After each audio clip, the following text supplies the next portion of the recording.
really good at that. Improv. You're really good at those chime-ins. I can never like do that just on that far. All right, match is getting started now. So Match start. Go in their time. we're gonna be starting off this because I actually wanted to look at him a bit more. Barrack Greenleaf. We haven't really been looking at him a lot, so I'm gonna take a look at his initial fights here because it is a bit of an interesting build. Unfortunately, he's been on the losing side of this, so we don't really know if that build's viable or not. But nonetheless, we will see in a second. And again, I just want to switch to red team real quick. Look at these buffs. Crazy amounts of 10 stacks, 11 stacks, 12 stacks, 20 stacks on Ostrich Eggs due to this build. Crazy amounts of might. Opening up the map here to see where they're splitting. Looks like pretty usual stuff here. Well, actually, no. Scratch that. Blue team's going to completely ignore middle, goes directly for windmill, and their ranger is going to go over to the Treb because I guess they knew they were going to go for that against Treb attack, giving up clock tower. So we're going to take a look at ZZ. We're going to take a look again at Barrack Greenleaf, who is on this point. He is taking a bit of a passive approach at the moment, sort of just trying to be like in, hey, you mad bro, sort of supportive role here because he's throwing down the line of warding.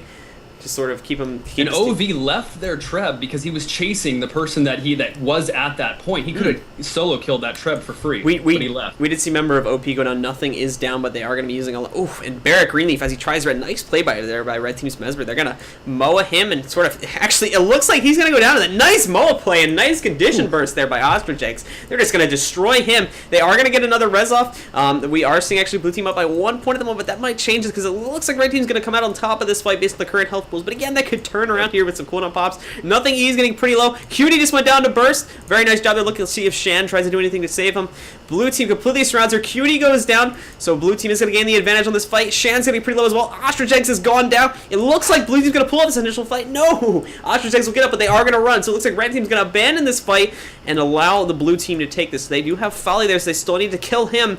I think blue team's OV's backing away a bit too quickly here. They do not have Folly on it, and he's a pretty tanky ranger here. Taking a while to take him down. As we saw earlier, he's a very tanky ranger, and we are seeing the reinforcements coming out. He is going to go down, and it looks like if he does...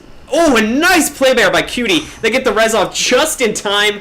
They're going to keep Folly back in his hover. They do need to kill a member of the blue team. Barrack Greenleaf's getting pretty low to do that. He's going to go down again in the next 5 seconds, I believe. And Barrack's getting low as well, so they need to stop him.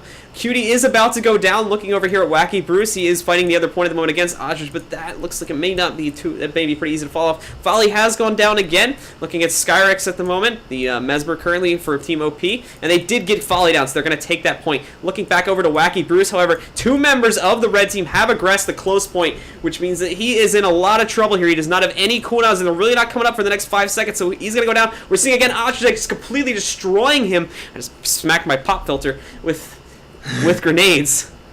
Smacked your pop filter with grenades. Oh. Yeah, they were able. Blue was able to take both these points despite them putting all their efforts on the enemy's point there at Mansion. And actually at Windmill. It seems just the time they're not going to... Insane. Red had a free point at middle, and their home point was free as well. Wacky Bruce was just killed. However, it seems the blue team arrived sort of just in time to, at the very least, delay this cap. They are kind of getting low here. Ostrich Egg's low as well, but he's doing a pretty nice job playing his passively. He doesn't have any cooldowns up, so he's sort of open to whatever damage. And notice as well, he's running Rifle now. Interesting choice, especially for this kind of build. Ooh, yeah, he goes down again with Rifle. He's going to be... Stomp. Oh, nice. Nothing E goes down. He's going to get stomped, and it looks like Ostrich is going to stay alive, and blue and red team is going to recap this point. We do have Windmill decapped at the moment. No one's it is contested, so I'll take a look at that in a second. It looks like red team's just going to real quickly wipe the floor here. No, Ovi's still up. We're getting some pretty close stomps here. Ovi goes down, and it looks like Wacky Bruce is the only one left, so they are more than likely going to kill him. No reach. We do actually... I'm going to stay on this fight. This is exciting. Yeah. Wacky Bruce, he's really good at staying up as long as possible. He's going to see if he can contest this point for as long as possible, but he doesn't want them getting any points. We have nothing coming in here again. We saw we popped some pretty heavy AoE stuff. He's throwing down the elixir. He's throwing down the elixir to res his teammate. He's going to rely on that, but unfortunately, there's way too much AoE here coming in for both an Ellie and an HGH NG, or actually a burst NG as he now is, and he's going to go down as well. However, he died on point. Nice play there by Ostrich. They're going to get the res. They're going to get the cap up, however, and red team's not going to have a point advantage, and they're going to take the lead with that. Nice plays by both red team teams says, here. give them nothing, take from them everything. Am I right? Yes, indeed. I actually just looked at the thing in chat. I need to respond to that in a minute in the in-game chat. Lonely clock tower. No one there. Red team's happy to leave that point while completely uncontested. No one on Clock Tower at the moment here. We are seeing blue team still being on pretty aggressive here, trying to get this point back. Lily is the last one there. However, red team's pretty confident on their ability to hold this. They're going to say that Lily will go down, but it seems red team's going to shift their priorities elsewhere. Yep. At the moment, we do have a one-on-one on point. Nothing in the lead there, and it looks like red team's Elementalist is going to piece out of there. And red team has also reclaimed their close point with no contention. They finally got that back. And it looks like now they are grouping up and getting ready to move in on middle. They get a pretty standard close point, midpoint cap. Lily held Mansion for the longest time, finally goes down, and it does get contested neutral. They're able to get the stomp on him, but they get a lot of point ticks having stayed alive against Bruce and Ovi. For the longest time. And red team, I'm going to say that red actually has a lot of kills, and that's what their uptime on their players is definitely way higher, and that's why they're able to claim these points, because they aren't sitting there dead for the longest time. And we also note as well the reason they, despite being at the early cap disadvantage, it's also a lot of people underestimate the value of kills. If you're getting enough of them, let me just pop up on the scoreboard real quick. We are seeing here, actually, it's pretty even across the board at the moment. We are seeing here that kills can make the difference in terms of early game scores. I can't tell for kills' sakes, but we might see that turnaround in caps on the personal scores. But I believe red team has had superior kills for the time being. Oh, nice play there by Lily, knocking back. But kills, I think, can make a pretty significant difference in keeping your lead or keeping your disadvantage closed pretty tightly. So it's a nice play there by Team Sleepy. They're doing a nice job of keeping up that lead, and they did a nice job coming back as well, holding 2 points safely now. Yep.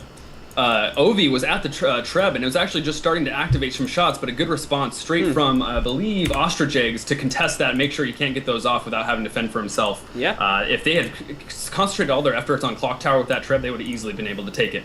So so as we were seeing here now, Ostrijags taking on, and again, this is actually, he's got a toy gun. He's taking on. So scary. You can hear it too. You hear it popping. It doesn't actually make gun sounds. I was wondering that as well, why it wasn't making the gun sounds. And oh, I just saw there. We saw this already. Barrack Greenleaf came in there, bursted the crap out of Ostrich. But it seems he may get up here, actually. Yeah, he gets himself up. Elixir. Lily came in there as well to save it. Oh, and Lily with a little circle of warding there keeps blue team from crossing. That's going to delay him. Oh, Ostrich Egg is just trolling him now, man. Look at him. Look at him. Here's tricky when used with a blue afro. Ostrich Eggs is really, he's really ballsy as well. He's 2-on-1 at the moment. He just completely outplayed Barrack, and he's gonna go for this Treb. He wants this Treb down. I can tell you that much. But anyway, let's take a look at these other points real quick because we've been focusing on this for a while. We just saw nothing get stopped up here. Red team 2-on-2 over here at the windmill. Taking a look at the other point real quick, we do have a 1-on-2. No, scratch that. We do have Cutie at the moment taking control over the Manchester. Red team's going to regain that. Red team currently up by about, looks like 150 points, and they do have a 3 cap at the moment. That is going to hurt them. Shan getting low, so she's going to retreat. Ostrich Egg still fighting this fight over here. He looks like he's actually on his way over here to the mansion now. But he does have 2 members of the blue team chasing him, so he may go down. Oh, where are you going, Ostrich? Your teammate's over that way. Anyway, booking up Barrack. Barrack just got killed over here, so it looks like red team's going to defend the windmill pretty nicely, and Ostrich Eggs did go down. And as we saw, his teammate was up on the ledge, so that was not the best choice. Ostrich Eggs is happy with that. He did his job for the longest time. So looking at Cutie at the moment, taking on 1, and it will be 2 in just a second here. Actually, we're seeing nothing here coming as well. So Cutie is going to need assistance as she's a pretty offensive build. She has that cooldown, which she's used now. She's used her Blurred Frenzy already, and it looks like she's going to abandon this, try to save blue team from getting some additional kills that aren't really necessary. Just let her have the point. She can get over to where, actually, she might die here. 74 74 health. She gets bursted down from a long-range attack there. Nicely done. Nothing's going to come in here. You're not running away. I'm killing you.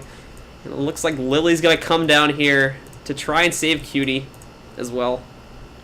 Good teammate there. Uh-oh, here comes Grenades here from nothing. Let's take a look at his point of view. Again, of NG's very offensive, very heavy AoE, probably one of the strongest AoEs in the game at the moment. Came in there and just obliterated that time there to res. And meanwhile, they had the Ranger come over here on top and recap that for their team. Nice play there by Team OP. Yeah, OP coming back. Really showing that they want it. Got 2 points contested after that 3 cap. So again, Pop gun OP. Looking at Ostrogeg's point of view, again, we're seeing here the HGA, or the Grenade Engineer in general, is one. It's kind of like a Shortbow Thief, sort of just hangs out around the edge of the fight and waits, sort of just tosses in grenades, and then when his time comes, when he's needed, he comes in to save his team. Oh, did you see that? Awesome, yeah. He used his jump shot I see what he did there. to move across the ledge and get back out again. Wow, that was a nice play. I'm a fanboy of Ostrogeg's now. Ostrogeg's Man of the Year, Colorful Engineer of the Year. So, Team Sleepy currently at only 25 points away from winning. Blue team is unfortunately 250 points away from winning. So it looks like Team Sleepy is going to take this 3-0, unfortunately. Cutie wins a Mesmer versus Mesmer battle against Skyrex over at Mansion. Looking at that. That's probably testament to that great sword and the ability to do single target damage. That was very nice plays there, and Team Sleepy is going to take that match. Nice job by Team Sleepy.